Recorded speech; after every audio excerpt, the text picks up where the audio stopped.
Let's read.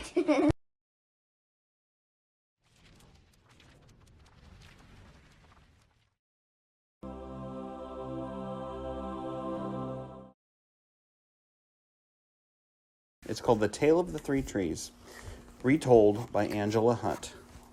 Once upon a mountaintop, three little trees stood and dreamed of what they might be when they grow up.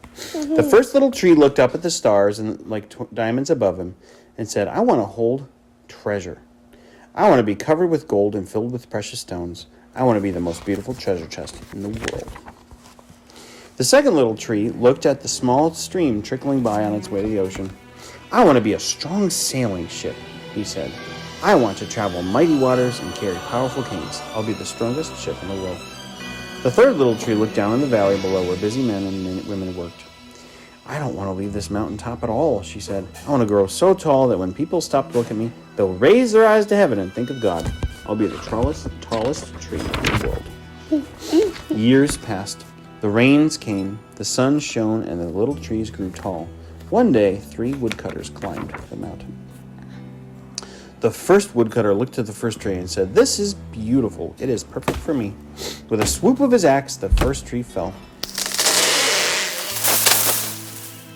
"Now I shall be made into a beautiful chest," thought the first tree. "I shall hold wonderful treasure." The second woodcutter looked at the second tree and said, "This tree is strong. It's perfect for me." With a swoop of his shiny axe, the second tree fell. "Now I shall sail mighty waters," thought the second tree. "I shall be a strong ship fit for kings." The third tree felt her heart sink when the last woodcutter looked her way. She stood straight and tall and pointed bravely to heaven. But the woodcutter never looked up. "Any kind of tree will do for me," he muttered, and with a swoop of his axe, it fell. The first tree rejoiced when the woodcutter brought him to a carpenter's shop. But the busy carpenter was not thinking about treasure chests. Instead, his work-worn hands fashioned the tree into a feed box for animals. The once beautiful tree was not covered with gold or filled with treasure. He was coated with dust and filled with hay for hungry farm animals. The second tree smiled when the woodcutter took him to a shipyard, but no mighty sailing ships were being made that day. Instead, the once strong tree was hammered and sawed into a simple fishing boat. Too small and too weak to sail an ocean or even a river, he was taken to a lake. Every day he brought in loads of dead, smelly, stinky fish.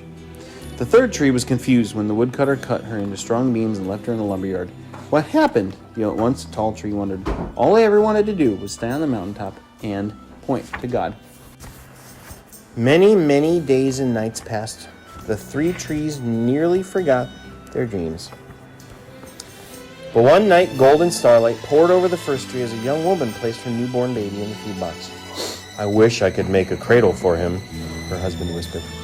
The mother squeezed his hand and smiled as the starlight shone on his smooth and sturdy wood. "This manger is beautiful," she said. And suddenly, the first tree knew he was holding the greatest treasure. One evening, a tired traveler and his friends crowded into the old fishing boat. The traveler fell asleep as the second tree quietly sailed out into a lake. Soon a thundering and thrashing storm arose. The little tree shuddered. He knew he did not have the strength to carry so many passengers safely through the wind and the rain. The tired man wakened.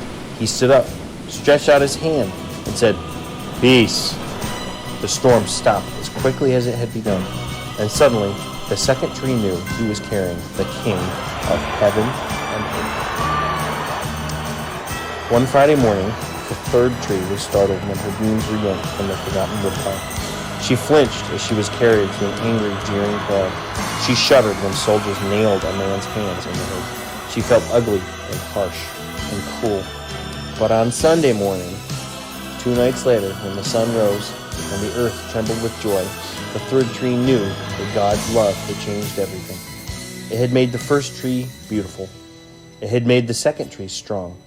And every people thought of the third tree, the cross, they would think of God. That was better than being the tallest tree in the world.